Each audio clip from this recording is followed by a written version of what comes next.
আজকে জানার চেষ্টা করব যদি ফোনে গ্রিন লাইন পড়ে তাহলে সেটা সমাধান হয় কিনা। আসসালামু আলাইকুম, ওয়েলকাম টু আমার হাসান মামার সাথে অনেকগুলো দিন পর আবারও। তো আজকে আমরা বেরোইছি একটা সমস্যা সমাধান করার জন্য।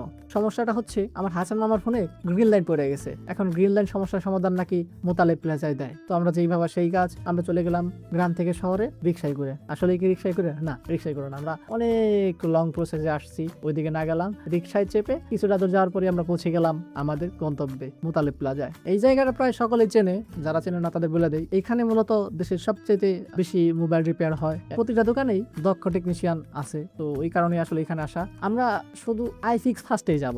শুনলাম আইফিক্স ফার্স্ট ছাড়া নাকি এই ধরনের সার্ভিস কেউ দেয় না। কয়েকটা দোকানে ঘুরলাম, তারপরে তারা বললো যে হবে। তারপরে এটা ওইটা সেইটা অনেক জায়গায় ঘুরলাম। আসলে বাংলাদেশে কি আদতেও গ্রিলের সমস্যার সমাধান দেয়? আমাদের মনে এরকম প্রশ্ন আসা শুরু করলো। কেননা অনেকগুলো দোকানে ঘুরলাম, আর অনেকগুলো দোকান ঘুরছি যেটা আসলে আমি ভিডিওতে দেখাতে পারি নাই। কিন্তু আইফিক্স ফার্স্টের সবগুলো দোকানে ঘুরছি, কেননা তারা বলতেছিল যে হ্যাঁ সম্ভব। কিন্তু ঘুরিয়ে পেয়েছি একটা ভাই বলতেছিল রিক্স আছে, রিক্স আছে, রিক্স আছে। কেমন রিক্স? না হওয়ার সম্ভাবনা 90%, হওয়ার সম্ভাবনা 10%। এটা কি বলা যায়? আচ্ছা, এটা কি মানা যায়? আমি জানি না আমাদের জায়গায় অন্য কেউ হলে এই ধরনের রিক্স নিত কিনা, বাট আমরা আসলে এই ধরনের রিক্স নেই না, কেননা মাত্র একটা গ্রিন পড়ছে। এর কারণে আসলে এরকম 90% রিক্স নেওয়ার কোনো মানেই নাই। পরে তাদের কথা ছিল এরকম যে আপনি এইটা রিক্স নিয়ে দেখেন, হলে হলো, না হলে আপনার নতুন লাগাতে হবে। এক কথায় আমাদের নতুনই লাগাতে হবে। পরে আরো কয়েকটা দোকান ঘুরলাম, পরে তারা আমাদের এই কথাটাই বললো যে অবশ্যই অবশ্যই আপনাকে এটার জন্য ডিসপ্লে চেঞ্জ করতে হবে। গ্রিন লাইন বাংলাদেশে রিমুভ করা পসিবল না। তবে গ্রিন স্ক্রিন যদি হইতো তাহলে অবশ্যই আমরা নাকি সমাধান পাইতাম।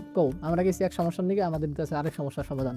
আমরা আসলে খুবই হতাশ হয়ে যাই। পরে ভাবি যে ডিসপ্লেটা চেঞ্জ করে নিয়ে যাই। পরে দেখলাম যে না, আসলে ডিসপ্লেটা চেঞ্জ করার কোনো এখন প্রয়োজন নাই। এর কারণে দেশে আমাদের কাছে ছিল না ওইরকম টাকা। তার থেকে বড় কথা, আসলেই প্রয়োজন নাই, কেননা এভাবেই চলতেছিল। অযথা টাকা খরচ করার কোনো মানেই নাই। আর এই ফোনটা মূলত আমার হাসান মামার পার্সোনাল ফোন না, এটা হচ্ছে কোম্পানি থেকে আমার মামারে দিছে। আমার মামা যেখানে চাকরি করে সেখান থেকে দিছে। তো সেখান থেকে আসলে কোম্পানি আমাদের এখানে পাঠাইছে। তো সব মিলাইয়া দেখলাম যে আমরা এতটা রিস্ক নিয়ে এগুলো না করি, কোম্পানিটা কোম্পানি বুঝুক। তো আসলে যারা কোম্পানির কাজ করেন ভাই, তারা জানেন যে জীবনটা কেমন। আমার হাসান মামা হয়তো বলতে পারবে যে আসলে এখানে মাতাবরি করা না করাটাই বেটার। সব মিলাইয়া আমরা আজকে অনেক ঘোরাঘুরি করলাম, তো কাজ হলো না, চলে গেলাম বাসার দিকে। এই হলো আজকের আমার ছোট্ট একটা ব্লগ। আই ডোন্ট নো আমি কিরকম ভাবে উপস্থাপন করতে পারছি। আর আমি আপনাদেরকে সতর্ক করার জন্য ভাবলাম যে জানাই দেই একটা ভিডিওর মাধ্যমে, সেজন্য আর কি আজকের এই ভিডিওটা উপস্থাপন করা। আই হোপ আপনাদের কিছুটা হলো হেল্প হবে। যদি ইন ফিউচার কখনো গ্রিন লাইন পড়ে, অবশ্যই অযথা ঢাকা যাবেন না। যেখান থেকে গ্রিন লাইন পড়ছে ওইখানে থেমে যান। কেমন? আসসালামু আলাইকুম। আজকে পর্যন্ত